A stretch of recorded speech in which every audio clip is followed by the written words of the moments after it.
യോന്തപ്രവിശ്യ മമ വാചമിമാം പ്രസുപ്താം സഞ്ജീവയത്യഖിലജീവധരസ്വധാംനാ അന്യാംശ്ച ഹസ്തചരണശ്രവണത്വഗാദീൻ പ്രാണാൻ നമോ ഭഗവതേ പുരുഷായ തുഭ്യം.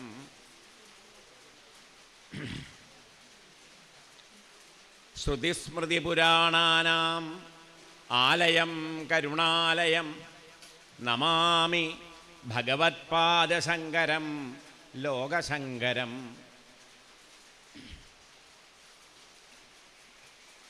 ഇന്നിവിടെ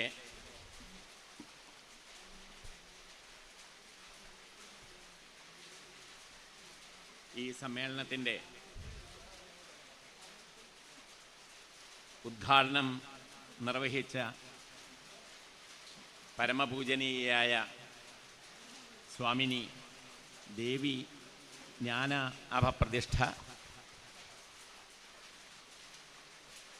ഈ സമ്മേളനത്തിൽ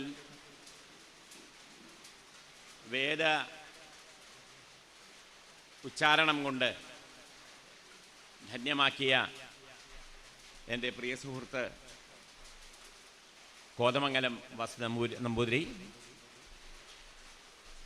ഈ സമ്മേളനത്തിൻ്റെ അധ്യക്ഷനായ ഇന്നിവിടെ നടക്കുന്ന ഈ മഹാസമ്മേളനത്തിൻ്റെ ജീവാത്മാവും പരമാത്മാവുമായ മധുസൂദൻ നമ്പൂതിരി, എൻ്റെ ചിരകാല സുഹൃത്ത് ഭാഗവത പ്രിയനായ ആചാര്യ CP നായർ, ഇന്ന് ഇവിടെ വളരെ ശ്രദ്ധേയമായ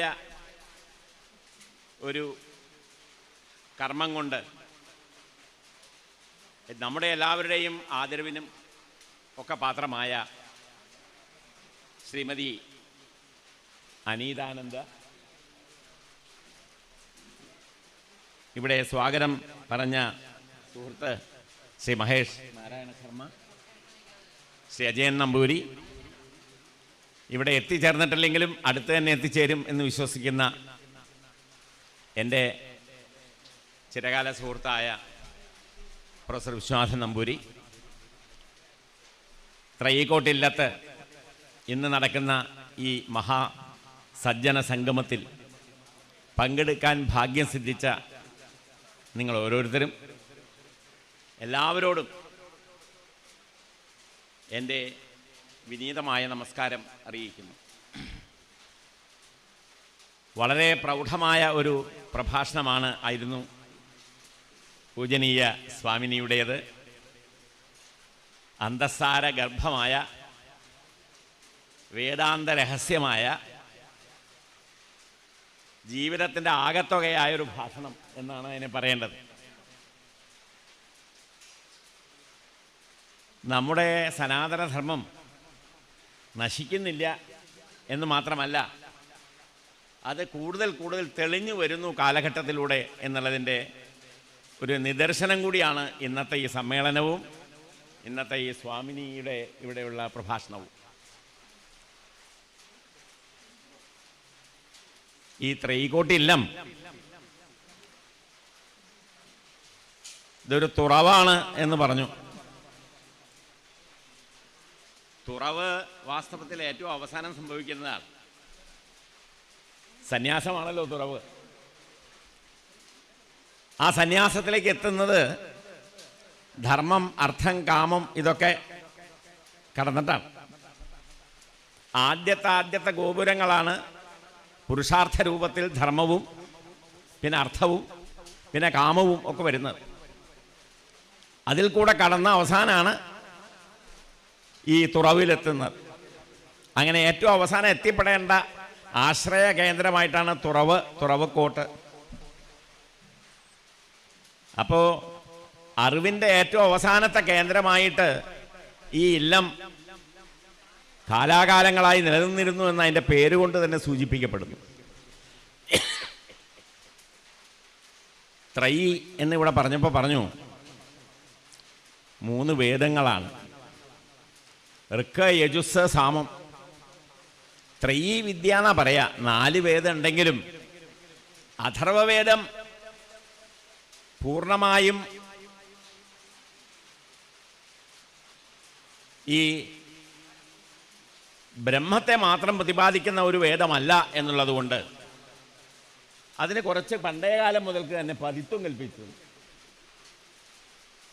പതിത്വം എന്ന് പറഞ്ഞാൽ അത് ഉപേക്ഷിക്കേണ്ടതാണെന്നല്ല, പക്ഷേ നിത്യമായ സനാതന സത്യത്തിലേക്ക് എത്താനുള്ള വഴിയായിട്ട് അതിനെയും സ്വീകരിച്ചിട്ടുണ്ട്.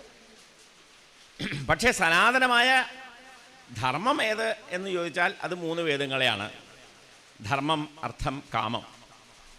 ഇത് 3ഉം ഉപായങ്ങളായ പുരുഷാർത്ഥങ്ങളാണ്. ഈ പുരുഷാർത്ഥത്തിൽ കൂടെയാണ് ഉപേയമായിരിക്കുന്ന മോക്ഷം, സന്യാസത്തിൻ്റെ ആകത്തുകയായിരിക്കുന്ന മോക്ഷം അത് സംഭവിക്കുന്നത്. അപ്പം അങ്ങനെ ഋക്ക്, യജുസ്, സാമം ഈ 3 വേദങ്ങളാണ് അനാദികാലം മുതൽ ത്രയീ വിദ്യ, 3 വിദ്യകൾ. അത് ക്രമത്തിൽ ഇവിടെ പറഞ്ഞ മറ്റ് 3 കാര്യങ്ങൾ കൂടെ ഇതിലേക്ക് യോജിക്കും. അതായത് കർമ്മകാന്ഡം, ഉപാസനാകാന്ഡം, ജ്ഞാനകാന്ഡം എന്ന ക്രമത്തിൽ മനുഷ്യൻ്റെ വിചാരഗതിയെ അത് കർമ്മത്തിൽ ആരംഭിച്ച് ഉപാസനയിലൂടെ കടന്ന് ആത്യന്തികമായി അതിൻ്റെ ലക്ഷ്യമായിട്ടുള്ള ജ്ഞാനത്തിൽ എത്തിച്ചേരുന്ന ആ 3 മാർഗങ്ങളെ യോജിപ്പിക്കുന്നതും ഈ ത്രയീ എന്നുള്ളത് കൊണ്ട് വിശേഷിപ്പിക്കാം.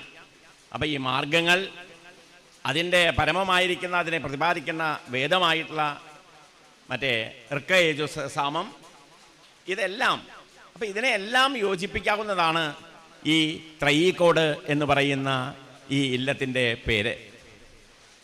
അങ്ങനെ പരിപാവനമായ ഈ ബ്രാഹ്മണ ഗൃഹത്തിൽ ജനിക്കാൻ ഭാഗ്യമുണ്ടായ ഒരു മഹായോഗിനിയുടെ ചിത്രം ഇവിടെ നമ്മൾ അനാച്ഛാദനം ചെയ്തു.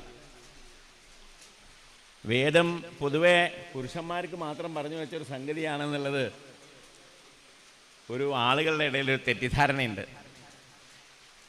വേദം മുഴുവൻ എടുത്ത് പരിശോധിച്ചാൽ ഒരു 18-ലധികം, വേണമെങ്കിൽ വാസവൻ നമ്പൂരി അതിനെക്കുറിച്ച് കൃത്യമായിട്ട് പറയും, ഒരു 18-ലധികം ഋഷികകളുണ്ട്. ഋഷികകൾ ഇന്ന് നമ്മൾ പല പ്രധാന നമ്മുടെ അനുഷ്ഠാനങ്ങളിലും ചടങ്ങുകളിലും ഉപയോഗിക്കുന്ന മന്ത്രങ്ങൾ രചിച്ചിട്ടുള്ളത് സ്ത്രീകളാണ്. അല്ലാതെ മന്ത്രം ചൊല്ലുന്നവരായിട്ടോ മന്ത്രത്തെ പഠിപ്പിക്കുന്ന അധ്യാപികമാരോ അല്ലെങ്കിൽ ഗുരുനാഥന്മാരായിട്ടല്ല, മന്ത്രം തന്നെ അതിൻ്റെ ദ്രഷ്ടാക്കളായിട്ട്, ഋഷികളായിട്ട്, മന്ത്രദ്രഷ്ടാക്കളെയാണ് ഋഷികളെന്ന് പറയുക. ഋഷി എന്ന് പറഞ്ഞാൽ കാണുന്ന ആളെന്ന് അർത്ഥം. ഋഷി എന്നുള്ള പദത്തിന് കാണുന്ന ആൾ, സത്യത്തെ കാണുന്ന ആൾ. എങ്ങനെ? സത്യത്തിൻ്റെ മന്ത്രരൂപത്തിൽ കാണുന്ന ആൾ, മന്ത്രദ്രഷ്ടാവ് ഋഷി. ഇതാണ് ഭവഭൂതിയുടെ ഒരു പഴയ ഒരു സംസ്കൃത നാടകമുണ്ട്. കാളിദാസൻ്റെയൊക്കെ കാലത്തുണ്ടായിരുന്ന ഒരു നാടകകൃത്താണ് ഉത്തരരാമചരിതം. രാമൻ്റെ കഥയാണ് ആ നാടകത്തിൽ വർണ്ണിക്കുന്നത്. അതിലൊരു ശ്ലോകമുണ്ട്. ആ ശ്ലോകം ഒരു പക്ഷേ നമ്മുടെ സംസ്കൃത സാഹിത്യത്തിലോ മലയാള സാഹിത്യത്തിലോ മുഴുവൻ പരതിയാൽ കാണാൻ കഴിയാത്ത വേദത്തെക്കുറിച്ച് വളരെ നിഷ്കൃഷ്ടമായിട്ടുള്ള എന്താണ് വേദം എന്ന് പറയുന്ന ഒരു മന്ത്രമുണ്ട്. ആ ശ്ലോകമുണ്ട്. അത് ബ്രഹ്മാദയോ ബ്രഹ്മഹിതായ തപ്തുവ പരസഹസ്രശരദസ്തപാംസി യാന്യേവ അപശ്യൻ ഗുരവ പുരാണാഹ സ്വാന്യേവ തേജാംസി തപോമയാനി. എന്താണ് ഈ വേദമന്ത്രങ്ങൾ എന്ന് പറയുന്നത്? ബ്രഹ്മാദികളായിട്ടുള്ള ഋഷികൾ, ബ്രഹ്മാവ് മുതൽക്ക് തുടങ്ങി സനകൻ, സനന്ദൻ, സനൽകുമാരൻ മുതലായിട്ടുള്ള പ്രാചീന ജരത്തരന്മാരായ ഋഷി പുങ്കവന്മാർ, അവരെ അനേക വർഷം, സംവത്സരം കാലം തപസ് ചെയ്ത് അവരുടെ തന്നെ ആത്മശക്തി, അവരുടെ തന്നെ ആത്മചൈതന്യം അത് മന്ത്രരൂപത്തിൽ കണ്ടതാണ്. അതാണ് വേദം. നോക്കൂ, ഇനിയിപ്പോൾ വേദത്തിന് ഇതിനെ കൂടുതൽ ഭംഗിയായിട്ട് പറയാനുണ്ടോ? ഇത്രയും ആകർഷകമായും സാരവത്തായും സരസമായും പറഞ്ഞിട്ടുള്ള മറ്റൊരു പ്രതിപാദനം ഞാൻ എവിടെയും കണ്ടിട്ടില്ല. ഈ ശ്ലോകത്തിൻ്റെ സാരമാണ് ഞാൻ പറ്റി സൂചിപ്പിച്ചത്. ഞാൻ പറഞ്ഞത് ഇവിടെ ഈ ശ്ലോകങ്ങളെ സ്വന്തം ആത്മചൈതന്യത്തെ തന്നെ പ്രപഞ്ച ചൈതന്യമായി കാണുകയും ആ ചൈതന്യത്തെ മന്ത്രരൂപത്തിൽ ദർശിക്കുകയും ശബ്ദരൂപത്തിൽ, ഈ ശബ്ദത്തിൻ്റെ അപ്രമാദിത്വം ഇതാണതിന് കാരണം. മന്ത്രങ്ങളൊക്കെ ശബ്ദരൂപത്തിലുള്ളവയാണ്. അവ ചൊല്ലി ഒരാൾ ചൊല്ലുകയും, ശ്രുതി എന്നാണ് അതിൻ്റെ പേരെന്നെ. ശ്രുതി കേൾക്കേണ്ടത്, കേട്ട് പഠിക്കേണ്ടത്, എഴുതി പഠിക്കേണ്ടതല്ല. എഴുതിയാൽ അതിൻ്റെ ക്വാളിറ്റി പോയി. കേൾക്കണം. വേദം ഒരിക്കലും എഴുതി പഠിപ്പിക്കാറില്ല, ചൊല്ലിയാ പഠിപ്പിക്കുക. ആ ശബ്ദത്തിൻ്റെ പ്രാധാന്യം അത് ഉൾക്കൊണ്ടുകൊണ്ടാണ്. കാരണം ശബ്ദം ബ്രഹ്മമാണ്. ശബ്ദബ്രഹ്മം എന്നുള്ളത് ഭർതൃഹരിയുടെ ഒരു സിദ്ധാന്തമാണ്. അപ്പം അങ്ങനെ ആ പ്രൗഢമായ ആ തത്വം ആവിഷ്കരിക്കപ്പെട്ടിട്ടുള്ള ഒന്നാണ് ഈ ഇല്ലത്തിൻ്റെ പശ്ചാത്തലം ഞാൻ ഇവിടെ വിവരിക്കുന്നത്. ഈ ഇല്ലത്തിന് കേരളത്തിലുള്ള മറ്റ് പല ബ്രാഹ്മണ ഗൃഹങ്ങൾക്കും അവകാശപ്പെടാൻ കഴിയാത്ത, ഇല്ലെങ്കിൽ അവിടെയൊക്കെ ഉണ്ടെങ്കിൽ പോലും അതൊന്നും ഇത്ര ഗൗരവമുള്ളതായിട്ടോ മഹനീയമായിട്ടോ നമുക്ക് കണക്കാക്കാൻ കഴിയാത്ത രീതിയിലുള്ള ഒരു വലിയ സംസ്കാരത്തിൻ്റെ ഒരു കാലഘട്ടത്തിൻ്റെ വലിയ തേജസ്സായിട്ട് അത് ഇന്നും തുടർന്നു വരുന്നു. ആ സംസ്കാരത്തിൻ്റെ പ്രവാഹം ഇന്നും തുടർന്നു വരുന്നു എന്നുള്ളതിൻ്റെ തെളിവാണ് ഈ വലിയ സംഗമം. ഇവിടെ സനാതന സുധയുടെ വിജ്ഞാന വിചാര സദസ്സ് ഇവിടെ ഉണ്ട്. ഇന്ന് ഇതിൻ്റെ ഭാഗമായി നടക്കുന്നു.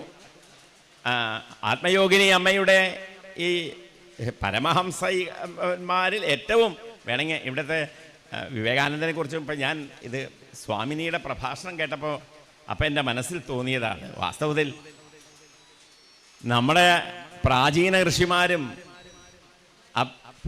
ഇന്ന് കാണുന്ന ആധുനിക യുഗത്തിലുണ്ടായിട്ടുള്ളപ്പോൾ വിവേകാനന്ദ സ്വാമികളെ പോലെ, ചട്ടമ്പി സ്വാമികളെ പോലെ, അതുപോലെ നാരായണ ഗുരുദേവനെ പോലെ ഒക്കെയുള്ള ഋഷി വര്യന്മാരായ ബ്രഹ്മസ്വരൂപന്മാരായിട്ടുള്ള ആളുകൾ, അങ്ങനെയുള്ള ഋഷിമാരും തമ്മിലുള്ള വ്യത്യാസം പറയുമ്പോൾ പലപ്പോഴും പറയും പണ്ടുള്ളവരൊക്കെ വെറും ജ്ഞാനത്തിൽ മാത്രം അങ്ങനെ വർത്തിച്ചവരാണ്. പക്ഷേ പിൽക്കാലത്ത് സന്യാസിമാർ നാരായണ ഗുരുദേവനൊക്കെ വന്നപ്പോഴേക്കും സമുദായ സംസ്കരണവും കർമ്മയോഗവും ഒക്കെ സന്യാസത്തിൻ്റെ ഭാഗമാക്കി മാറ്റി എന്നൊക്കെ അതിനെ തെറ്റായി വ്യാഖ്യാനിച്ചിട്ടുണ്ട്. അതിപ്പോൾ സ്വാമിനി അതിൻ്റെ സൂചന പറഞ്ഞു. ആ പറഞ്ഞതിനെ ഞാൻ ഒന്നുകൂടി പറയാണ്. ശങ്കരനെ കുറിച്ച് പറയുമ്പോൾ ശ്രീശങ്കരൻ കർമ്മത്തെ നിഷേധിച്ചു എന്നുള്ള ഒരു ഇതിനെക്കുറിച്ചാണ് സ്വാമിനി ഇവിടെ എടുത്ത് പറഞ്ഞത്. ശങ്കരൻ്റെ ജീവചരിത്രം, ശങ്കരാചാര്യരുടെ ജീവചരിത്രം ഒരൊറ്റ കൊച്ചു ശ്ലോകത്തിൽ അവതരിപ്പിച്ചിട്ടുള്ളത് പഞ്ചമേ സർവവേദജ്ഞ അഷ്ടമേ സർവശാസ്ത്രഗഃ ഷോഡശേ കൃതവാൻ ഭാഷ്യം ദ്വാത്രിംശേ മുനിരഭ്യഗാതാണ്. അഷ്ടമേ സർവവേദജ്ഞ, 8 വയസ്സാകുമ്പോഴേക്കും എല്ലാ വേദങ്ങളും വേദാംഗങ്ങളും ഒക്കെ പഠിച്ചു കഴിഞ്ഞു. പിന്നെ ദ്വാദശേ സർവശാസ്ത്രഗഃ, 12 വയസ്സായപ്പോഴേക്കും എല്ലാ ശാസ്ത്രങ്ങളും പഠിച്ചു കഴിഞ്ഞു. വേദങ്ങളും ശാസ്ത്രങ്ങളും ആണല്ലോ പഠിക്കേണ്ടത്. ഇതെല്ലാം പഠിച്ചു കഴിഞ്ഞു. 4 മാറ് ആടുക എന്ന് പറയും. ഇതെല്ലാം പഠിച്ചു കഴിഞ്ഞു. 16 വയസ്സായപ്പോഴേക്കും ഷോഡശേ കൃതവാൻ ഭാഷ്യം, എല്ലാ പ്രമാണ ഗ്രന്ഥങ്ങൾക്കും വേദാന്ത ഗ്രന്ഥങ്ങൾക്കും മൂലഗ്രന്ഥങ്ങൾക്ക് ഭാഷ്യങ്ങൾ രചിക്കുക എന്നുള്ള, വ്യാഖ്യാനം രചിക്കുക എന്നുള്ള വലിയ മഹനീയമായ കർത്തവ്യം ശങ്കര ഭഗവത്പാദർ 16 വയസ്സായപ്പോഴേക്കും കഴിഞ്ഞു. അത് കഴിഞ്ഞ് പിന്നെ 16 വയസ്സ് എന്ത് ചെയ്തു എന്നുള്ളത് എല്ലാവരും അന്വേഷിക്കുന്ന കാര്യമാണ്. പിന്നത്തെ 16 വർഷമാണ് അദ്ദേഹം കാൽനടയായി കർമ്മയോഗിയായി ഭാരതം മുഴുവൻ സഞ്ചരിച്ച് ഇന്നത്തെ പോലെയുള്ള ട്രാൻസ്പോർട്ടേഷനൊന്നും ഇല്ലാത്ത കാലമാണ്. ഇന്ത്യയുടെ എല്ലാ ഭാഗത്തും സഞ്ചരിച്ച് എല്ലാ ദാർശനികന്മാരെയും കണ്ട് അവരുടെ ശാസ്ത്രവും അവരുടെ ദർശനവും അവരുടെ ചിന്താപദ്ധതികളെയും അപഗ്രഥിച്ച് അതിൽ വേദാന്തം അതിൻ്റെയൊക്കെ മുകളിൽ പ്രതിഷ്ഠിച്ച് അവരുടെ ദർശനങ്ങളെയെല്ലാം വേദാന്തത്തിലേക്കാക്കി വഴിതിരിച്ചു കൊടുത്ത് അതിനെ നിഷേധിക്കുകയല്ല ചെയ്തത്. ആത്യന്തികമായി ന്യായം, മീമാംസ, സാഖ്യം മുതലായിട്ടുള്ള ഭാരതീയ ദർശന പദ്ധതികൾ പലതും ഉണ്ട്. ചിലത് ദ്വൈതങ്ങളാണ്, ചിലത് വിശിഷ്ടാദ്വൈതങ്ങളാണ്, അങ്ങനെ പല രീതിയിൽ ഉള്ള ദർശനങ്ങളുണ്ട്. ആ ദർശനങ്ങൾ ഇവയൊന്നും പരസ്പര വിരുദ്ധങ്ങളല്ല എന്ന് ശങ്കരാചാര്യർ പഠിപ്പിച്ചു. ഇതെല്ലാം ഒരു സമന്വയത്തിൻ്റെ പാതയിലൂടെ പോകുന്നതാണ്. ഇതെല്ലാം ഉപായമാണ്. റാന്നി എന്ന് പറയുന്ന ഈ സ്ഥലത്തേക്ക് വരാൻ പല വഴികളുണ്ട്. പല വഴികളിൽ കൂടെ റാന്നിയിലേക്ക് എത്താം. ഇതുപോലെ അദ്വൈതത്തിലേക്ക് എത്താൻ പല വഴികളുണ്ട്. അതാണ് ന്യായം, വൈശേഷികം, പൂർവമീമാംസ, ഉത്തരമീമാംസ, അതുപോലെ സാഖ്യം മുതലായുള്ള ദർശനങ്ങളെല്ലാം, സാഖ്യയോഗ ദർശനങ്ങളെല്ലാം. ഇങ്ങനെ എല്ലാ ദർശനങ്ങളിലെയും സർവദർശന സംഗ്രഹമായിരിക്കുന്ന വേദാന്തത്തിലേക്ക്, വേദാന്തത്തിൽ തന്നെ അദ്വൈത വേദാന്തത്തിലേക്ക് അദ്ദേഹം ശങ്കര ഭഗവത്പാദരാണ് തിരിച്ചു. ഇത് മുഴുവൻ 4 മഠങ്ങൾ സ്ഥാപിച്ചു. അത് ഇവിടെ സൂചിപ്പിക്കുകയുണ്ടായി. ഈ 4 മഠങ്ങളും ഇന്ന് ഭാരതത്തിൻ്റെ സനാതനധർമ്മം ഇങ്ങനെ നശിക്കാതെ നിലനിൽക്കുന്നതിന് കാരണം ശങ്കര ഭഗവത്പാദരുടെ ഈ 16 വർഷത്തെ വളരെ സൈലൻ്റായിട്ടുള്ള ഒരു കോലാഹലങ്ങളും ഇല്ലാതെ ഓരോ പ്രദേശത്തും ചെന്ന്, അതിൽ ഏറ്റവും ആകർഷകമായിട്ടുള്ളത് കാശിയിൽ അദ്ദേഹം എത്തിയപ്പോൾ, അന്ന് അദ്ദേഹത്തിന് 22 വയസ്സാണ് കാശിയിലെത്തിയപ്പോൾ. ആ സമയത്ത് നല്ല യൗവനം, നല്ല ചുറുചുറുക്കുള്ള കാലം. ആ കാലഘട്ടത്തിൽ അവിടെ അങ്ങേറ്റത്തെ തത്വജ്ഞാനികളായിട്ട് പല ദർശനങ്ങളും ശാസ്ത്രങ്ങളും പഠിച്ച ആളുകൾ വേദാന്തിയായ ഈ ശങ്കരാചാര്യരെ ഒന്ന് മൂക്കൂത്തിക്കണമെന്ന് വിചാരിച്ചിട്ട് അദ്ദേഹത്തെ ഒരു ശാസ്ത്ര സദസ്സിലേക്ക് ക്ഷണിച്ചു. വലിയൊരു ശാസ്ത്ര സദസ്സ്. ആ വാക്യാർത്ഥ സദസ്സിൽ ശങ്കരാചാര്യരുടെ അദ്വൈത വേദാന്തത്തെ ഖണ്ഡിക്കുന്നതിന് വേണ്ടി മീമാംസാദി ദാർശനികന്മാർ അവർ ഒന്നിച്ചു ചേർന്ന് ഒരു വലിയ സമ്മേളനം അവിടെ വിളിച്ചു കൂട്ടി. അവിടെ വെച്ച് ശങ്കര ഭഗവത്പാദർ അവിടെ എഴുന്നള്ളി, അവിടെ വെച്ച് സദസ്സ് ആരംഭിച്ചു. സദസ്സ് ആരംഭിച്ചപ്പോൾ അതിന് ആമുഖമായിട്ട് അവിടുത്തെ ഒരു പണ്ഡിതൻ, മീമാംസ ദർശനത്തിലെ ഒരു മഹാപണ്ഡിതനായിട്ടുള്ള ആൾ, പിൽക്കാലത്ത് ഒരുപാട് ഗ്രന്ഥങ്ങളൊക്കെ എഴുതിയ ആളാണ് അദ്ദേഹം ശങ്കരാചാര്യരെ ഇൻട്രൊഡ്യൂസ് ചെയ്തപ്പോൾ പറഞ്ഞു, ഈ സന്യാസി വര്യൻ നമ്മുടെ ഇടയിൽ ഏറ്റവും ചെറുപ്പക്കാരനായിട്ടുള്ള ആളാണ്.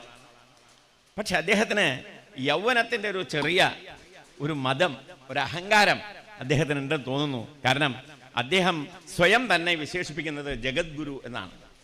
ഞാൻ ജഗത്തിൻ്റെ മുഴുവൻ ഗുരുവാണ് എന്ന് വിശേഷിപ്പിക്കുന്നത്. ഇത് സാധാരണ അങ്ങനെ ഒരാൾക്ക് സാധ്യമാണ്? ഈ പ്രപഞ്ചത്തിൻ്റെ എല്ലാ ആളുകളുടെയും ഗുരുവാവുക എന്നുള്ളത് സാധ്യമല്ല. അങ്ങനെ സംഗതിയില്ല. നമ്മൾ അങ്ങനെ ഒരാളെ പറഞ്ഞിട്ടുണ്ടെങ്കിൽ ഒരാളെ പറഞ്ഞിട്ടുള്ളൂ, അത് ഈ ശ്രീലകത്തിരിക്കുന്ന ആളാണ്. കൃഷ്ണം വന്ദേ ജഗദ്ഗുരു, കൃഷ്ണൻ മാത്രമേ ഉള്ളൂ, വേറെ ജഗദ്ഗുരുവായിട്ട് ആരെയും പറഞ്ഞിട്ടില്ല. അപ്പോ ഈ ശങ്കരാചാര്യർ ഒരു മനുഷ്യനായിട്ടുള്ള ആള്, അദ്ദേഹം ഒരു 22 വയസ്സായപ്പോഴേക്കും ഇത്രയും ശാസ്ത്രങ്ങളൊക്കെ, ചതുശാസ്ത്ര പണ്ഡിതന്മാരായിട്ടുള്ള ഒന്നിൽ കൂടുതൽ ശാസ്ത്രങ്ങളിലൊക്കെ പാണ്ഡിത്യം നേടിയ നമ്മളെപ്പോലെയുള്ള ആളുകളുടെ ഇടയിൽ വന്ന് സ്വയം ജഗദ്ഗുരു എന്ന് പറയുന്നു എന്ന് പറഞ്ഞ് അദ്ദേഹത്തിനെ വല്ലാതെ പരിഹസിക്കുകയും ലേശം ശകാരിക്കുകയും നിന്ദിക്കുകയും ഒക്കെ ചെയ്തു. അത് കഴിഞ്ഞ് ശങ്കരാചാര്യരുടെ ഊഴമായപ്പോൾ, ശങ്കരാചാര്യർ സംസാരിച്ചു തുടങ്ങിയപ്പോൾ അദ്ദേഹം പറഞ്ഞത്, ആദ്യം പറഞ്ഞ വാക്കാണ്, ഞാൻ ജഗദ്ഗുരുവാണ് എന്ന് പറഞ്ഞിട്ടാണ് തുടങ്ങുന്നത്. അപ്പോഴും ആളുകൾ അങ്ങോട്ടും ഇങ്ങോട്ടും നോക്കി തുടങ്ങി. ഇത്രയൊക്കെ പറഞ്ഞിട്ട് ഇദ്ദേഹത്തിന് ഈ അഹങ്കാരം മാറിയില്ലേ? ഞാൻ ജഗദ്ഗുരു ആവുന്നത് നിങ്ങളെ പോലെയല്ല. നിങ്ങൾ ജഗദ്ഗുരു ആവുന്ന പോലെ, അല്ലെങ്കിൽ നിങ്ങൾ ആഗ്രഹിക്കുന്ന പോലെയുള്ള ജഗദ്ഗുരു അല്ല ഞാൻ. നിങ്ങളുടെ ആ വാക്യത്തിന് നിങ്ങൾ വിഗ്രഹിക്കുന്നതും ഞാൻ വിഗ്രഹിക്കുന്നതും 2 തരത്തിലാണ്. നിങ്ങൾ ഒരാൾ യഥാർത്ഥ ജഗത്തിൻ്റെ ഗുരു ആവണമെങ്കിൽ ആരാവണം? അതാണ് ഞാൻ. അതെന്താ അത് എന്ന് ചോദിച്ചാൽ, ജഗത്താകുന്ന ഗുരുവോട് കൂടിയവൻ എന്നാണ് ജഗദ്ഗുരു എന്നുള്ളതിനർത്ഥം. ജഗത്താകുന്ന ഗുരുവോട് കൂടിയവൻ. എൻ്റെ ഗുരു ഈ ജഗത്താണ്. നിങ്ങളെല്ലാവരും എൻ്റെ ഗുരുനാഥന്മാരാണ്. ജഗത്തിൽപ്പെട്ടവരാണല്ലോ നിങ്ങളെല്ലാവരും. നിങ്ങളെല്ലാവരും എൻ്റെ ഗുരുനാഥൻ, ഞാൻ മാത്രം ശിഷ്യൻ. ഞാൻ മാത്രം ശിഷ്യൻ, നിങ്ങളെല്ലാവരും എൻ്റെ ഗുരുക്കന്മാർ. ഭാഗവതം പഠിക്കുമ്പോൾ 24 ഗുരുക്കന്മാരെ കുറിച്ച് പറയില്ലേ? അതിൽ മലമ്പാമ്പ് ഗുരുവാണ്, സിംഹം ഗുരുവാണ്, വണ്ട്, തേനീച്ച, ഇതൊക്കെ ഈ നിസ്സാര ജീവികളൊക്കെ നമ്മുടെ ഗുരുനാഥന്മാരാണ്. ഓരോ വിഷയങ്ങൾ നമ്മളെ പഠിപ്പിക്കുന്നവരാണ് ഇവരൊക്കെ. ഇപ്പം ജഗത്ത് മുഴുവൻ നമ്മുടെ ഒരു തുറന്ന പുസ്തകം പോലെ നമ്മളെ പഠിപ്പിച്ചുകൊണ്ടിരിക്കുക. അപ്പോൾ ജഗത്താകുന്ന ഗുരുവോട് കൂടിയവനാ ഞാൻ. മറ്റുള്ളവരൊക്കെ ധരിച്ചത് ജഗത്തിൻ്റെ ഗുരു എന്നാണ്. ജഗത്തിൻ്റെ ഗുരു എന്ന് പറയുമ്പോൾ അത് അഹങ്കാരമാണ്. പക്ഷേ ജഗത്താകുന്ന ഗുരുവോട് കൂടിയവൻ ജഗദ്ഗുരു എന്ന് പറയുമ്പോൾ യഥാർത്ഥ ഗുരുവാണ്. ഒരു യഥാർത്ഥ ഗുരു ആരാണാകുന്നത്? ഒരു യഥാർത്ഥ ശിഷ്യനാണ്. എന്നും പഠിക്കാൻ തയ്യാറുള്ള ഒരാളെയാണ് ശിഷ്യൻ എന്ന് പറയുന്നത്. എന്നും വിദ്യാവ്യസനി, അങ്ങനെ പഠിച്ചുകൊണ്ടിരിക്കുന്ന, എന്നും പഠിച്ചുകൊണ്ടിരിക്കുന്ന ഒരു തത്വജ്ഞാനിയായ ആളായിരുന്നു ശങ്കരഭഗവത്പാദർ. അന്ന് കാശിയിൽ അതിൻ്റെ ചരിത്രം പറയുന്നത്, അന്ന് മണ്ഡലമിശ്രനെ പോലെയുള്ള മഹാപ്രതിഭാശാലികളായിട്ടുള്ള ഒരുപാട് വേദാന്തികൾ, ദാർശനികന്മാർ, നൈയായികന്മാർ, സാഖ്യന്മാർ, മീമാംസകന്മാർ, ഇവർ ഈ ദാർശനികന്മാരൊക്കെ വലിയ പണ്ഡിതന്മാരാണ്. അവരൊക്കെ അനേക ഗ്രന്ഥ രചയിതാക്കളാണ്. അവരെല്ലാവരും ശങ്കരൻ്റെ ശിഷ്യത്വം അവിടെ വെച്ച് സ്വീകരിച്ചു. ഈ ഒരൊറ്റ വാക്കുകൊണ്ട്, ഈ ഒരൊറ്റ വിഗ്രഹം കൊണ്ട് അത് സാധിച്ചു. അത് ശങ്കരന് മാത്രം സാധിച്ച കാര്യമാണ്. അതുകൊണ്ടാണ് ശങ്കരാചാര്യർ നമ്മുടെയൊക്കെ ഗുരുവാണ്, നമ്മുടെയൊക്കെ ഗുരുവാണ്. ഇങ്ങനെ ആ ശങ്കര പരമ്പരയിൽപ്പെട്ട സന്യാസത്തിൻ്റെ മഹനീയമായ ഒരു തേജസ് ഈ തൈക്കോട്ട് ഇല്ലത്തുണ്ട്. അത് വലിയ നമ്മുടെ സുഹൃത്തത്തെ ക്ഷയിക്കാത്ത സുഹൃത്തത്തിൻ്റെ ഒരു ബാങ്ക് ബാലൻസാണ്. അത് നമ്മളെടുത്ത് എന്നും അതിനെ കൂടുതൽ വർദ്ധിപ്പിച്ചുകൊണ്ട്, കൂടുതൽ അതിനെ മഹനീയമാക്കിക്കൊണ്ട് നമുക്ക് പ്രവർത്തിക്കാൻ കഴിയണം. തീർച്ചയായും ഇന്നത്തെ ഈ മഹേഷിൻ്റെ ഉപനയനത്തിൻ്റെ, വൈഷ്ണവിൻ്റെ അല്ലേ, വൈഷ്ണവിൻ്റെ ഈ ബ്രഹ്മവിദ്യാ ഉപദേശത്തിൻ്റെ ഈ ദിവസം തന്നെ സനാതന സംസ്കാരത്തിൻ്റെ ഏറ്റവും ഈറ്റില്ലമായ, അല്ലെങ്കിൽ അതിൻ്റെ നിറസാന്നിധ്യമായ വേദത്തിൻ്റെ ഈ എന്താ പറയുക, സർവസംരക്ഷണവും ഒരു കാലഘട്ടത്തിൽ ഏറ്റെടുത്ത ഈ ത്രൈക്കോട്ടില്ലത്തെ ഈ പാരമ്പര്യത്തെ ഓർക്കാനും, ഇവിടെയുള്ള ഈ സന്യാസി സംസ്കാരത്തിൻ്റെ, മഹനീയമായ സംസ്കാരത്തിൻ്റെ ആത്മയോഗിനി അമ്മ പ്രതിനിധീകരിക്കുന്ന, അതും സ്ത്രൈണമായ, പലപ്പോഴും ബ്രാഹ്മണരുടെ ഇടയിലെ സ്ത്രീകൾക്ക് ഇതൊന്നും അനുവദനീയമായിരുന്നില്ല, ഇല്ലെങ്കിൽ അതിനുള്ള സൗകര്യങ്ങൾ ഉണ്ടായിരുന്നില്ല, അതിനുള്ള അവസരങ്ങൾ കൊടുത്തിരുന്നില്ല, അവരെ അതിനെ അനുവദിച്ചിരുന്നില്ല എന്ന് പറയലാവും കുറച്ചുകൂടി സത്യം. അങ്ങനെയുള്ള ഒരു പശ്ചാത്തലത്തിൽ വളരെ വിപ്ലവകരമായി വളരെ വലിയ മാറ്റങ്ങൾ കൊണ്ടുവരാൻ സമൂഹത്തിലെ ഈ അദ്വൈത വേദാന്തത്തിൻ്റെ, ശങ്കര ഭഗവത്പാദരുടെ ഈ പരമമായ ദാർശനിക സിദ്ധാന്തത്തിൻ്റെ, സിദ്ധാന്തങ്ങളുടെയും സിദ്ധാന്തം എന്ന് പറയാവുന്ന അദ്വൈത വേദാന്തത്തിൻ്റെ പരമപൊരുൾ എന്താ? എല്ലാ ജീവജാലങ്ങളും അവയിലെല്ലാം കുടികൊള്ളുന്ന ഒരു തത്വമാണ്, ഒരു ചൈതന്യമാണ് എന്നല്ലേ. അതുകൊണ്ടല്ലാതെ സമത്വത്തെ എവിടുന്ന് അംഗീകരിക്കാൻ നമുക്ക് സാധിക്കും? നമുക്ക് സോഷ്യലിസം വേണമെങ്കിൽ, നമുക്ക് സമത്വം സ്ഥാപിക്കണമെങ്കിൽ അദ്വൈതമല്ലാതെ മറ്റെന്ത് മാർഗം? വേറൊരു വഴിയുമില്ല. ഇത് ലോകം അംഗീകരിച്ച കാര്യമാണ്. തീർച്ചയായും ആ ഒരു പശ്ചാത്തലത്തിൽ ഈ ഇല്ലത്തുനിന്ന് പല ബ്രാഹ്മണ ഗൃഹങ്ങളും വലിയ വലിയ വിപ്ലവങ്ങൾ കേരളത്തിലെ നല്ല അനാചാരങ്ങൾക്കെതിരെ, അതുപോലെ അധാർമികതയ്ക്കെതിരെ ഒക്കെ വളരെയധികം മുന്നോട്ട് വന്ന് പോരാടിയിട്ടുള്ളവർ പല ബ്രാഹ്മണ ഗൃഹങ്ങളിലുണ്ട്. നമ്മുടെ വീട്ടി ഭട്ടേരിപ്പാടും അങ്ങനെയുള്ള പ്രസിദ്ധരായ ആളുകളൊക്കെ ഒരു കാലഘട്ടത്തിൽ നമ്മളെ പലതരത്തിലുള്ള സമൂഹത്തിലെ പുഴുക്കുത്തുകൾ അതിനെ നേരെ യുദ്ധം ചെയ്തവരാണ്. അവരൊക്കെ ഒരു തരത്തിൽ ഋഷിമാരാണ്. പക്ഷേ അതിൽ നിന്നൊക്കെ കുറേ കൂടെ വ്യത്യസ്തമായി നമ്മുടെ സംസ്കാരത്തെ തൊട്ടുണർത്തി അതിനെ അനുഭവപ്പെടുത്തി തന്നിട്ടുള്ള വ്യക്തിത്വങ്ങളിൽ, അതും പ്രത്യേകിച്ച് സ്ത്രീ സമൂഹത്തിൽ ഏറ്റവും ശ്രദ്ധേയയായ ആത്മയോഗിനി അമ്മയുടെ ജന്മം കൊണ്ട് പവിത്രമായ ഈ ഇല്ലത്ത് വരാനും ഇവിടെ ഇങ്ങനെയുള്ള ഒരു പരിപാടിയിൽ പങ്കെടുക്കാനും സാധിച്ചത് ഒരു മഹാഭാഗ്യമായി ഞാൻ കരുതുന്നു. ഇവിടെയുള്ള പരമേശ്വരൻ നമ്പൂരിയെയും അതുപോലെ മധുസൂദൻ നമ്പൂരിയെയും മറ്റുള്ള ഇതായിട്ട് ബന്ധപ്പെട്ട് പ്രവർത്തിച്ച എല്ലാവരെയും ഇതിന് ഞാൻ വളരെയധികം സന്തോഷത്തോടു കൂടി അകമഴിഞ്ഞ് അഭിനന്ദിക്കുന്നു. ഇവിടെ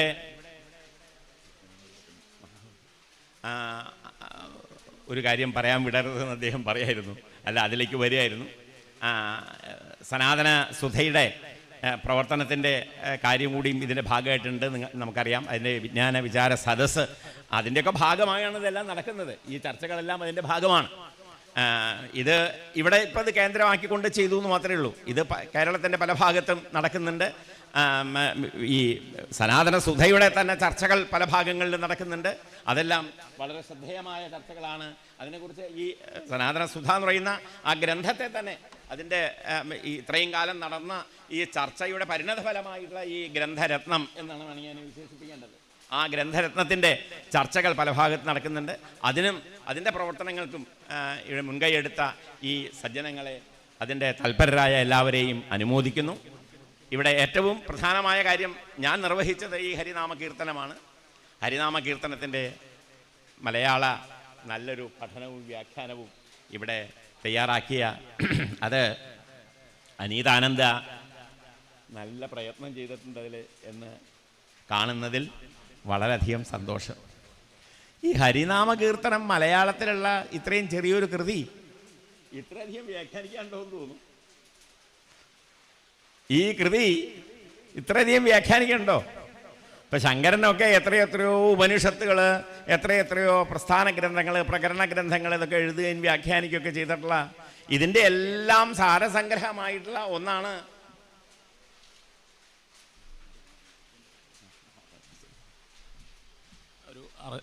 രണ്ട് കാർ അർജൻറ്റായിട്ട് മാറണം. ഒരു ക്രെയിൻ അങ്ങോട്ട് പോകാൻ പറ്റാതെ കിടക്കുകയാണ്. ഒരു 62-32 സെലേറിയോയും ഒരു 2B 263 വണ്ടിയും ഒരു അരമണിക്കൂറായി വെയിറ്റിംഗ് ആണ്.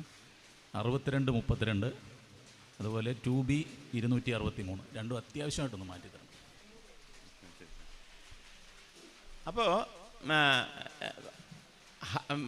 തുഞ്ചത്ത് രാമാനുജൻ എഴുത്തച്ഛൻ എഴുതിയ ഒരു കാലഘട്ടത്തിൻ്റെ കേരളത്തിൻ്റെ ഏറ്റവും ഭക്തിയും ജ്ഞാനവും ഇത്ര സമഞ്ജസമായി സമ്മേളിച്ച കർമ്മവും കൂടി അതിന് പറയാം. പക്ഷേ എനിക്കിഷ്ടം ജ്ഞാനത്തിൽ ഭക്തിയുടെ മേമ്പൊടി ചാലിച്ച് എഴുതപ്പെട്ട നമ്മുടെ വിശിഷ്ട കൃതികളിൽ നമ്മുടെ മഹാപണ്ഡിതന്മാരെയൊക്കെ നോക്കിക്കോളൂ. ഭാഗവതത്തിൽ തന്നെ ഏറ്റവും ശ്രദ്ധേയന്മാരായിട്ടുള്ള ആളുകൾ, ഏറ്റവും പണ്ഡിതന്മാർ, തത്വജ്ഞാനികൾ, ആ തത്വജ്ഞാനികളെയൊക്കെ പരിശോധിച്ചാൽ അവരൊക്കെ തത്വജ്ഞാനത്തിന് ശേഷം ഭക്തരായിട്ടാണ്. സഞ്ചരേമ ശുഗനാരദാധിപതെന്ന് മേൽപ്പത്തൂർ നാരായണ ഭട്ടതിരി പറയും. ശുഗനെയും നാരദനെയും പോലെ, നാരദനൊക്കെ തത്വജ്ഞാനിയാണെങ്കിലും പിന്നെയും ഭക്തനാണ്. ശുഗൻ വലിയ തത്വജ്ഞാനിയാണ്, പക്ഷേ അങ്ങേറ്റത്തെ ഭക്തനാണ്. തത്വജ്ഞാനം കഴിഞ്ഞാൽ പിന്നെ രണ്ട് എന്നുള്ള അവസ്ഥയില്ല. ഈശ്വരൻ വേറെ, ഞാൻ വേറെ, ബ്രഹ്മം വേറെ, ഞാൻ വേറെ, ജീവാത്മാവ് വേറെ, പരമാത്മാവ് വേറെ എന്ന ദ്വൈതബോധമില്ല. അതെല്ലാം നശിച്ചതിന് ശേഷമാണ് അദ്വൈതം ഉണ്ടാവുന്നത്. ഞാൻ തന്നെ ഈശ്വര തത്വം, ഞാൻ തന്നെ ആ തത്വം, ഈ പ്രപഞ്ച തത്വം, ഇങ്ങനെയുള്ള ഈ ബോധം ജനിച്ച് അങ്ങനെയുള്ള ആളുകളെയാണല്ലോ തത്വജ്ഞാനികൾ എന്ന് പറയുന്നത്. തത് ത്വം, ത്വം തത് അസി, നീ അതാകുന്നു, നീ ആ പ്രപഞ്ച ചൈതന്യമാകുന്നു എന്ന് വെച്ചാൽ ജീവചൈതന്യത്തിനോട് പറയാണ്, ജീവാത്മാവിനോട് പറയാണ്, നീ ജീവാത്മാവാണെന്ന് നിന്റെ അജ്ഞാനം കൊണ്ട് ധരിക്കുകയാണ്. നീ ജീവാത്മാവല്ല. നമ്മളോട് ഓരോരുത്തരോടും പറയാണ്, നീ ആ പരമാത്മാവാണ്, നീ ആ ഈശ്വര തത്വമാണ്. ഈ ബോധം നമ്മളിൽ ജനിപ്പിക്കുന്നതാണിത്. ഈ തത്വജ്ഞാനം സമ്പാദിച്ചതിന് ശേഷവും നമ്മൾ ഋഷിമാരെല്ലാവരും ഭക്തിയിൽ തന്നെ, ദ്വൈതത്തിൽ തന്നെയാണ് രമിച്ചിട്ടുള്ളത്. തത്വജ്ഞാനം എന്ന നിലയിൽ അത് പരമാദരണീയമാണ്. പക്ഷേ എപ്പോഴും ഇവിടെ ശങ്കര ഭഗവത്പാദരുടെ ഭാഷ്യകാരന്മാരിൽ ശങ്കരാചാര്യരെ തന്നെ വീണ്ടും വ്യാഖ്യാനിച്ച ആളുകൾ, ശങ്കരാചാര്യൻ്റെ വലിയൊരു വ്യാഖ്യാതാവാണ്, അദ്ദേഹത്തിനെ വ്യാഖ്യാനിച്ച മധുസൂദന സരസ്വതിയെ പോലെയൊക്കെയുള്ള മഹാപണ്ഡിതന്മാർ, അദ്ദേഹം പറയുന്നത് കൃഷ്ണാത് പരം കിമപി തത്വമഹം ന ജാനേ എന്നാണ്. അദ്ദേഹം ബ്രഹ്മത്തെ സ്ഥാപിച്ച്, അദ്വൈത വേദാന്തത്തെ സ്ഥാപിച്ച്, ബ്രഹ്മം മാത്രമേ ഉള്ളൂ എന്നും ദ്വൈതമില്ല, അദ്വൈതമാണ് പരമതത്വം എന്ന് സ്ഥാപിച്ച അദ്ദേഹം, എത്രയോ ഗ്രന്ഥങ്ങളിൽ കൂടെ സ്ഥാപിച്ച അദ്ദേഹം, അവസാനം അദ്ദേഹം പറയുന്നത് കൃഷ്ണാത് പരം കിമപി തത്വമഹം ന ജാനേ, കൃഷ്ണനിൽ നിന്ന് അന്യമായ ഒരു തത്വത്തെ എനിക്ക് അറിഞ്ഞുകൂടാ. പരമകൃഷ്ണഭക്തനാണ്. ഇങ്ങനെയുള്ള ആ ഋഷി പരമ്പരയുടെ, ഭാഗവതത്തിൽ പറയുന്ന വലിയ ഭാഗവതന്മാരായിരിക്കുന്ന വലിയ തത്വജ്ഞാനികളും ഭക്രാഗ്രണികളുമായിട്ടുള്ള ആ ഋഷി പരമ്പരയുടെ ഈ ഇങ്ങേ അറ്റത്ത് നമ്മൾ കാണുന്ന ആളാണ് എഴുത്തച്ഛൻ. എഴുത്തച്ഛനായാലും ആ കാലത്ത് 3 രത്നങ്ങളുണ്ടായിരുന്നു: എഴുത്തച്ഛനും മേൽപ്പത്തൂരും കൂന്താനും. ഈ 3 പേരും ആരാരാ കേമെന്ന് വെച്ചാൽ ഓരോരോ ഇത് വായിക്കുമ്പോൾ അതാണ് കേമം തോന്നും, പിന്നെ ഇത് വായിക്കുമ്പോൾ അതാ കേമം തോന്നും. എല്ലാം ബഹുകേമം എന്ന് മാത്രം പറയാം. എഴുത്തച്ഛൻ്റെ കൃതികൾ അനവധിയാണ്. ആ കൃതികളെല്ലാം പരിശോധിച്ചാൽ ആ കൃതികളെ മുഴുവൻ ആറ്റിക്കുറുക്കി അതിലെ അദ്വൈത തത്വം കടഞ്ഞെടുത്തിട്ടാണ് ഹരിനാമ കീർത്തനത്തിൽ വെച്ചത്. അപ്പോൾ ഇത് വ്യാഖ്യാനിക്കാന്ന് പറഞ്ഞാൽ വലിയ വ്യാഖ്യാനിച്ച് തീരുമോ? അതിലെ ഒന്നായ നിന്നയിക രണ്ടെന്ന് കണ്ടളവിൽ ഉണ്ടായ രണ്ടൽ ഉണ്ടല്ലോ, ഇത് മാത്രം വ്യാഖ്യാനിക്കുകയായിരുന്നു ഇത്രയും കാലം ശങ്കരാചാര്യരും അതിനു മുമ്പുള്ള ആളുകളൊക്കെ ചെയ്തത്. എന്നിട്ടും നമ്മൾ സംശയം തീർന്നിട്ടില്ല. ഇപ്പോൾ അനീതാനന്ദയും അത് വ്യാഖ്യാനിക്കുന്നു. എല്ലാവർക്കും വ്യാഖ്യാനിക്കാം. ഓരോരുത്തരുടെയും അനുഭവം വെച്ചുകൊണ്ടാണല്ലോ വ്യാഖ്യാനങ്ങൾ. ഒന്നും തെറ്റല്ല, ഒരു വ്യാഖ്യാനവും തെറ്റല്ല, കാരണം അത് നമ്മുടെ അനുഭവമാണ്. അങ്ങനെ ആ അനുഭവത്തിൽ കൂടെ മേൽപ്പത്തൂര് നാരായണീയത്തില് അജാമിളോപാഖ്യാനത്തിൽ ഒരു ശ്ലോകം ഉണ്ട്. എന്താണ്? നൃണാം അബുദ്ധ്യാഭിമുകുന്ദ കീർത്തനം ദഹത്യഖൗഘാൻ മഹിമാസ്യ താദൃശ യഥാഗ്നിരേധാംസി യഥൗഷധംഗദാൻ ഇതി പ്രഭോ ത്വൽപുരുഷാ ബഭാഷിരേ. അജാമിളനെ കൊണ്ടുപോകാനായിട്ട് ഈ യമഭടന്മാർ വന്നപ്പോൾ മറ്റേ വിഷ്ണു പാർഷദന്മാർ വന്ന് അവരെ തടഞ്ഞുല്ലോ. അവിടെയുള്ള സംഭാഷണത്തിൽ പറയുന്നതാണ്: മനുഷ്യരുടെ നൃണാം അബുദ്ധ്യാഭിമുകുന്ദ കീർത്തനം. അബുദ്ധിയ ബുദ്ധിയോടുകൂടി വേണമെന്നില്ല, ഓർമ്മയോടുകൂടി വേണമെന്നില്ല, ബോധപൂർവം ആവണമെന്നില്ല. അബോധപൂർവമായിട്ടായാലും മുകുന്ദനാമധേയം, ഭഗവൻ നാമധേയം, ഹരിനാമത്തിൻ്റെ കീർത്തനത്തെക്കുറിച്ചാണ് പറയണത്. ഹരിനാമത്തെ ഉച്ചരിച്ചാൽ എങ്ങനെയാണോ ഒരു തീപ്പട്ടിക്കൊള്ളിയുടെ ഉരച്ച് ഒരു വലിയ വൈക്കോലിൻ്റെ തുറു അതങ്ങോട്ട് എറിഞ്ഞാൽ ഒരു നിമിഷം കൊണ്ട് അത് വെന്ത് ചാമ്പലാവുന്നത്, അതുപോലെ ചാമ്പലാവും ഒരൊറ്റ നാമം അബുദ്ധ്യ, ബോധമില്ലാതെ ജപിച്ചാൽ പോലും നമ്മുടെ പാപ കൂമ്പാരങ്ങൾ മുഴുവൻ കത്തി നശിക്കും. മനുഷ്യൻ പാപം ചെയ്യും, അറിഞ്ഞും അറിയാതെയും ബോധപൂർവവും അബോധപൂർവവും ഒക്കെ ആയിട്ട് ചെയ്യും. പക്ഷേ ഇതെല്ലാം നശിപ്പിക്കാൻ ഭഗവൻ നാമധേയം മതി എന്നാണ്. അതാണ് നാമോപനിഷത്ത്. ഉപനിഷത്തിൻ്റെ ഒക്കെ സാരാണ് നാമോപനിഷത്ത്. എങ്ങനെയാണോ എല്ലാ മന്ത്രങ്ങളുടെയും പ്രാണനായിട്ട് ഗായത്രിയും, ഗായത്രിയുടെയും പ്രാണനായിട്ട് അതിൻ്റെ ഉള്ളിലുള്ള ചൈതന്യമായിട്ട്, അതിൻ്റെ ചൈതന്യം ആത്മാവായിട്ട് പ്രണവത്തെയും നാം കണക്കാക്കുന്നത്. പ്രണവമാണ് വികസിച്ച് ഗായത്രിയാകുന്നത്, ഗായത്രിയാണ് പിന്നീട് വികസിച്ച് എല്ലാ വേദമന്ത്രങ്ങളുമായിട്ട് പരിണമിക്കുന്നത് എന്നാണ് നമ്മുടെ സങ്കല്പം, നമ്മുടെ വിശ്വാസം. അങ്ങനെ അതുപോലെ തന്നെയാണ് ഈ നാമത്തിൻ്റെ, നാമസങ്കീർത്തനത്തിൻ്റെ മഹാത്മ്യം എന്ന് അജാമിളോപാഖ്യാനത്തിലെ ഈ നാമകീർത്തനത്തിൻ്റെ പല ഭാഗങ്ങളും ഉദ്ധവനെ വെച്ചുകൊണ്ട്, അതുപോലെ അക്രൂരനെ, ഭാഗവതത്തിൽ അക്രൂരനെ വെച്ചുകൊണ്ട്, ഇങ്ങനെ ഏതെല്ലാം കഥാപാത്രങ്ങളിൽ കൂടെ ഈ നാമമാഹാത്മ്യം, ഈ ഹരേ രാമ രാമ രാമ ഹരേ ഹരേ എന്നുള്ള അതിൻ്റെ ഒരു ഉപനിഷത്താണ്, നാമ ഉപനിഷത്താണ്. അപ്പോൾ ഇങ്ങനെയുള്ള ഈ നാമമന്ത്രത്തിൻ്റെ മാഹാത്മ്യം, ഹരിനാമത്തിൻ്റെ മാഹാത്മ്യം, അത് എല്ലാ ഉപനിഷത്തുകളുടെയും സാരസംഗ്രഹമാണ്, എല്ലാ വേദ മന്ത്രങ്ങളുടെയും സാരസംഗ്രഹമാണ്, എല്ലാ പുരാണങ്ങളുടെയും ഇതിഹാസങ്ങളുടെയും ചുരുക്കമാണ്, സമസ്തമായ സദ്വാസനകളുടെയും ചുരുക്കമാണ്. ഇങ്ങനെ എല്ലാറ്റിൻ്റെയും ചുരുക്കമായി. അതുകൊണ്ടാണ് പറഞ്ഞത് എത്ര എളുപ്പം, കലികാലത്ത് എത്ര എളുപ്പം എന്ന് ഭാഗവതൻകാരൻ പറയുന്നത്. അതുകൊണ്ടാണ് നിങ്ങൾ ഒരു ശാസ്ത്രവും പഠിക്കാൻ പോകണ്ട, ഒരു വേദവും പഠിക്കാൻ പോകണ്ട, ഒരാചാര്യൻ്റെ അടുത്ത് ഉപനിഷത്ത് പഠിക്കാൻ പോകണ്ട, ഒന്നും വേണ്ട. നിങ്ങൾ നാമം ചൊല്ലിയാൽ മതി. കലവു നാമസങ്കീർത്തനേനയുവ, കേവലം നാമസങ്കീർത്തനം കൊണ്ട് മതി. അതിൻ്റെ മാഹാത്മ്യമാണ് ഹരിനാമകീർത്തനം എന്ന് പറയുന്ന എഴുത്തച്ഛൻ്റെ ഈ പരിപാവനമായ കൃതി. വളരെ ലഘുവായിട്ടുള്ളത്, പക്ഷേ ലഘു എന്ന് പറഞ്ഞാലോ കടിച്ചാൽ പൊട്ടും. ഈ കാന്താരി മുളകില്ലേ, നന്ന ചെറുതായിരിക്കും, പക്ഷെ അത് കടിച്ചാൽ അടിമുടിയേരി അല്ലേ?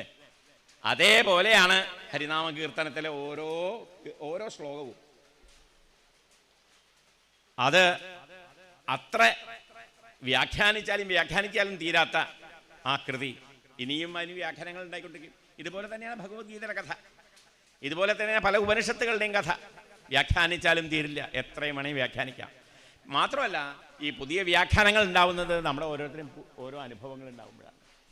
നമ്മുടെ അനുഭവങ്ങളാണ് വ്യാഖ്യാന രൂപത്തിൽ പ്രത്യക്ഷമാവുന്നത്. അനുഭവങ്ങൾ അവസാനിക്കുന്നില്ല. അനുഭവങ്ങൾ ഈ പ്രപഞ്ച, അതായത് ഇപ്പോൾ സാഖ്യ ദർശനത്തിൽ പറയും പ്രകൃതിയും പുരുഷനും, ഇത് രണ്ടും ചേർന്നതാണ് പ്രപഞ്ചം. പ്രകൃതിയും പുരുഷനും ചേരുമ്പോഴാണ്. പ്രകൃതി എന്ന് പറഞ്ഞാൽ ജഡമായ വസ്തുവാണ്, പുരുഷൻ എന്ന് പറയുന്നത് ചൈതന്യ വസ്തുവാണ്. ഈ ചൈതന്യ വസ്തുവും ജഡവസ്തുവും ചേരുമ്പോഴാണ് പ്രപഞ്ചം ഉണ്ടാവുന്നത്. അങ്ങനെ പ്രപഞ്ചം മുന്നോട്ട് പോകുമ്പോഴും ഈ ചിന്താധാരകൾ ഇങ്ങനെ പോയിക്കൊണ്ടിരിക്കും, പുതിയ അനുഭവങ്ങൾ ഉണ്ടായിക്കൊണ്ടിരിക്കും.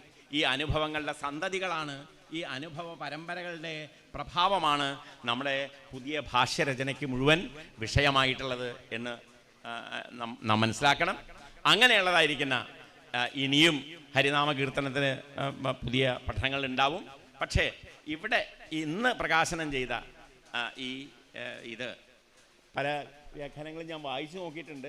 പക്ഷെ അതിൽ നിന്ന് എനിക്ക് അനുഭവപ്പെട്ടത് വളരെ ഹൃദ്യമായി, വളരെ ലളിതമായി കഠിന വിഷയങ്ങളെ പറയുന്നു എന്നുള്ളതാണ്. ഇതാണ് ഒരു വ്യാഖ്യാനത്തിന് ആവശ്യം. പല വ്യാഖ്യാനങ്ങളിലും നമ്മുടെ സംസ്കൃതത്തിൽ നോക്കി അറിയാം, വ്യാഖ്യാതാവിന് നല്ലപോലെ അറിയില്ലാത്ത കാര്യം പറയും. അത് ഇനി പിന്നെ പറയൂട്ടോ എന്ന് പറയും. ഇവിടെ പറയുന്നില്ല, ഞാനത് പിന്നെ പറയുന്നു പറയും, പിന്നെ പറയൂല. കാരണം അത് അദ്ദേഹത്തിന് അറിഞ്ഞുകൂടാ. സ്പഷ്ടം അഗ്രേ ഭവിഷ്യതി എന്ന് പറയും. ഇനി കുറേ അങ്ങ് പോകുമ്പോൾ ഇത് നിങ്ങൾക്ക് സ്പഷ്ടമാവും, അതിനനുസരിച്ച് ഞാൻ പറയാം എന്ന് പറയും. പക്ഷേ സ്പഷ്ടാഗ്രഹം ഉണ്ടാവില്ല. ചില ദിക്കില് നമുക്ക് നല്ലപോലെ വായിച്ചാൽ നമുക്ക് അർത്ഥം മനസ്സിലാവും. അവിടെ ഇയാളുടെ വാചകസത്ത് കാണിക്കും. ഇയാളിങ്ങനെ പറഞ്ഞ് ഇങ്ങനെ വൃദ്ധാസ്ഥൂലത, ആവശ്യമില്ലാത്ത നമ്മുടെ സമയം കളയാൻ വേണ്ടിയിട്ട് ഇങ്ങനെ പറഞ്ഞുകൊണ്ടിരിക്കും. അപ്പോൾ ആവശ്യമുള്ളിടത്ത് പറയാതിരിക്കുകയും ആവശ്യമില്ലാത്തടത്ത് പറഞ്ഞ് പെരുപ്പിച്ച് വലിയൊരു പ്രപഞ്ചം സൃഷ്ടിക്കുകയും ചെയ്യുന്ന വ്യാഖ്യാനത്തിൻ്റെ സ്വഭാവമാണ് നമ്മൾ പല വ്യാഖ്യാനങ്ങളും കാണുന്നത്. അതിൽ നിന്ന് വ്യത്യസ്തമായി ഇവിടെ ഇന്ന് പ്രകാശനം ചെയ്ത ഈ ഹരിനാമ കീർത്തനം എഴുത്തച്ഛൻ്റെ ഹൃദയം തികച്ചും മനസ്സിലാക്കിക്കൊണ്ട് എഴുതിയിട്ടുണ്ട് എന്നുള്ളത് വളരെ ശരിയാണ്. അത് ഒന്ന് എഡിറ്റ് ചെയ്യേണ്ടി വരും, അത് ചില കാര്യങ്ങളൊക്കെ നോക്കാനുണ്ടാവും. പക്ഷേ അതിൻ്റെ ആ രചനാരീതി വളരെ ഭംഗിയായിട്ടുണ്ട്. അത് കാലത്തിന് ഉചിതമായിട്ടുണ്ട്, യോജിച്ചതായിട്ടുണ്ട്. അതാണല്ലോ എല്ലാറ്റിലും ആവശ്യം. കാലത്തിന് ഉപകാരപ്പെടുമെന്നുള്ളതാണ്. നമ്മുടെ ചുറ്റുപാടിന് അത് ഉടനെ അനുഭവിക്കാൻ കഴിയും. 10 കൊല്ലം കഴിഞ്ഞ് ഇതൊക്കെ വായിച്ചാൽ മനസ്സിലാക്കുന്ന ആളുകൾ ഉണ്ടാവും എന്ന് വിചാരിച്ചൊരു പുസ്തകം ഇപ്പോൾ എഴുതാൻ വയ്യ. ഇപ്പോൾ എഴുതുന്ന പുസ്തകം ഇപ്പോൾ നമ്മുടെ ചുറ്റുപാടിന് ദഹിക്കുന്നതായിരിക്കണം, അത് മനസ്സിലാക്കാൻ കഴിയണം, അത് ഉൾക്കൊള്ളാൻ കഴിയണം, അത് ജീവിതത്തിൽ പ്രയോഗിക്കാൻ അവർക്ക് കഴിയണം. ആ തരത്തിൽ ഉള്ള ഒരു കൃതിയെ വ്യാഖ്യാനിച്ചെടുക്കാൻ കഴിഞ്ഞ തീർച്ചയായും അനീതാനന്ദയ്ക്ക്, അവർ വളരെ കാലം അധ്യാപികയായിരുന്നവരാണ്, വ്യാഖ്യാന കുശലയാണ്. ഈ അധ്യാപകരൊക്കെ വ്യാഖ്യാന കുശലന്മാരാണല്ലോ. അവർ പഠിച്ച വിഷയങ്ങൾ വ്യാഖ്യാനിച്ച് വിസ്തരിച്ച് പ്രതിപാദിച്ച് കൊടുക്കലാണല്ലോ ചെയ്യുന്നത്. ആ കൃത്യത്തിൽ ടീച്ചർ വേണ്ട പോലെ വിജയിച്ചിട്ടുണ്ട് എന്ന് മാത്രം പറഞ്ഞുകൊണ്ട് അങ്ങനെയുള്ള ഒരു നല്ല കൃതി, നല്ലൊരു പുസ്തകം ഇന്ന് ഇവിടെ പ്രകാശനം ചെയ്യാൻ സാധിച്ചു എന്നുള്ളതിൽ എനിക്കും വലിയ ചരിതാർത്ഥ്യമുണ്ട്. ഇത് സജ്ജനങ്ങളുടെയൊക്കെ ഒരു ഭാഗ്യമാണ് ഇങ്ങനെയുള്ള കാര്യങ്ങൾ വന്ന് അറ്റൻഡ് ചെയ്യാൻ കഴിയുക, ഇതൊക്കെ ഉൾക്കൊള്ളാൻ കഴിയുക. എത്രയോ ആളുകൾ ഈ ലോകത്ത് ഓരോ അനാവശ്യ കാര്യങ്ങൾ ചെയ്ത് സമയം കളയുന്നു. നമ്മൾ അറിയുന്ന ആളുകളെ മുഴുവൻ പ്രേരിപ്പിക്കേണ്ടത് നമ്മുടെ കുടുംബത്തിൽ ആദ്യം തുടങ്ങണം, പിന്നെ നമ്മുടെ ചുറ്റുപാടിലായിരിക്കണം, പിന്നെ നമ്മൾ പ്രവർത്തിക്കുന്ന സമൂഹത്തിലായിരിക്കണം. അവരെയൊക്കെ പ്രേരിപ്പിച്ചുകൊണ്ട് ഇത്തരത്തിലുള്ള ഇന്ന് നമുക്ക് കേൾക്കാനും നമ്മുടെ വേദത്തിലെ ഏറ്റവും വലിയ വിശിഷ്ടമായുള്ള മന്ത്രം ഭദ്രം കർണേഭി ശൃണുയാമ ദേവാഹ എന്നാണ്. ഭദ്രം പശ്യേമ അക്ഷഭിര്യജത്രാഹ എന്നാണ്. വേദ ഋഷികൾ അനാദികാലം മുമ്പ് പ്രാർത്ഥിക്കുന്നത് നല്ലത് കാണാനിടവരട്ടെ, നല്ലത് കേൾക്കാനിടവരട്ടെ എന്നാണ്. ഇതിന്ന് വളരെ കഠിനമായിട്ട് പ്രാർത്ഥിക്കേണ്ട കാലമാണ്. വളരെ കഠിനമായിട്ട് നമ്മൾ പ്രാർത്ഥിക്കേണ്ട ഒരു കാലമാണ്. ഒരുമിച്ചിരുന്ന് ഒരേ മനസ്സോടുകൂടി നമ്മളെല്ലാവരും പ്രാർത്ഥിക്കേണ്ടതാണ്. ഭദ്രം കർണേഭി ശൃണുയാമ ദേവാഹ ഭദ്രം പശ്യേമ അക്ഷഭിര്യജത്രാഹ എന്നുള്ളത്. കാരണം ഇത് അന്ന് ഋഷിമാർ നേരത്തെ മനസ്സിലാക്കിയിട്ട് ഇങ്ങനെ ഒന്ന് പ്രാർത്ഥിക്കേണ്ടി വരും കുറെ കഴിഞ്ഞാൽ എന്ന് മനസ്സിലാക്കിക്കൊണ്ടാണ് നല്ലതൊന്നും കേൾക്കാനില്ല, നല്ലതൊന്നും കാണാനില്ല. ഇപ്പോൾ ടി വിയിൽ ഒരു ന്യൂസ് അങ്ങോട്ട് തുറന്നാൽ അതിൻ്റെ ആദ്യം മുതൽ അവസാനം വരെ കൊലപാതകമല്ലാതെ മറ്റൊന്നുമില്ല. ഭാര്യ ഭർത്താവിനെ വെട്ടിക്കൊല്ലുന്നു, ഭർത്താവ് ഭാര്യയെ വെട്ടിക്കൊല്ലുന്നു, സഹോദരനെ വെട്ടിക്കൊല്ലുന്നു, സഹോദരിയെ വെട്ടിക്കൊല്ലുന്നു, കാമുകിയെ വെട്ടിക്കൊല്ലുന്നു. എല്ലാം ഈ കയ്യൂക്കിൻ്റെ തെമ്മാടിത്തത്തിൽ കൂടെ ലോകം കടന്നു പോകുന്ന ഒരു കാലഘട്ടത്തിൽ നമ്മുടെ സനാതന ധർമ്മത്തെ പ്രതിനിധാനം ചെയ്യുന്ന ഇത്തരത്തിലുള്ള കൃതികൾ പ്രചരിപ്പിക്കുകയും വ്യാഖ്യാനിക്കുകയും മറ്റുള്ളവരെ കേൾപ്പിക്കുകയും ചെയ്യേണ്ടത് അത് അറിവുള്ളവരുടെ ചുമതലയാണ്. അതവർ നിർവഹിക്കണം. അതിൽ ഒന്നാണ് ഇപ്പോൾ ടീച്ചർ ചെയ്ത ഈ വ്യാഖ്യാനം എന്നും കൂടെ പറഞ്ഞുകൊണ്ട് ഈ പരിപാടിയിൽ എന്നെ ക്ഷണിച്ച ശ്രീ മധുസൂദനൻ നമ്പൂരിയും പരമേശ്വരൻ നമ്പൂരിയും ഒക്കെ എല്ലാവരോടും പ്രത്യേകം നന്ദി പറയുന്നു. ഇവിടെ ഈ സ്ഥാനം ഇങ്ങനെ പോരാന്നാണ് എനിക്ക് തോന്നുന്നത്. ഇത് കുറെ കൂടെ പകിട്ടാവേണ്ടതുണ്ട്.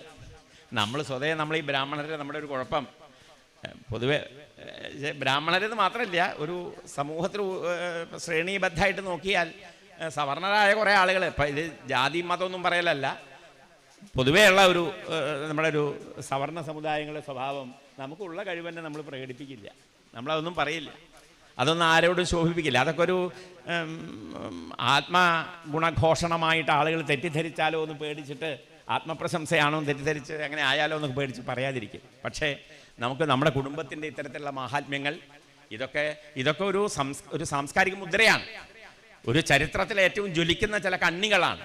ഇതൊക്കെ കൂട്ടിയിണക്കി കുറച്ച് കാലം കഴിഞ്ഞാൽ ഇതിനെക്കുറിച്ച് റിസർച്ച് ചെയ്യാൻ ആളുണ്ടാവും. ഇപ്പം തന്നെ ഈ ഇല്ലത്തെക്കുറിച്ച് റിസർച്ചിൽ വന്നിട്ടുണ്ട് എന്നാണ് ഞാൻ മനസ്സിലാക്കുന്നത്. ഇന്നലെ ഞാനത് ആരോ ആയിട്ട് സംസാരിച്ചു.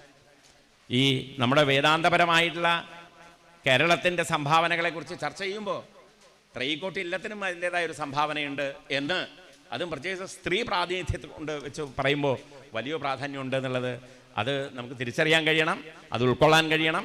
അത്തരത്തിലുള്ള പ്രവർത്തനങ്ങൾ ഈ കേന്ദ്രത്തിൽ ഉണ്ടാവണം. ഈ ഇല്ലം കേന്ദ്രമായിക്കൊണ്ട് ഈ ക്ഷേത്ര സന്നിധിയിൽ തന്നെ അതിനുള്ള സംവിധാനങ്ങൾ ഉണ്ടാവണം. ഇപ്പോൾ അതിൻ്റെ തുടക്കം എന്ന നിലയ്ക്ക് ഇത് വളരെ ഭംഗിയായിരിക്കുന്നു.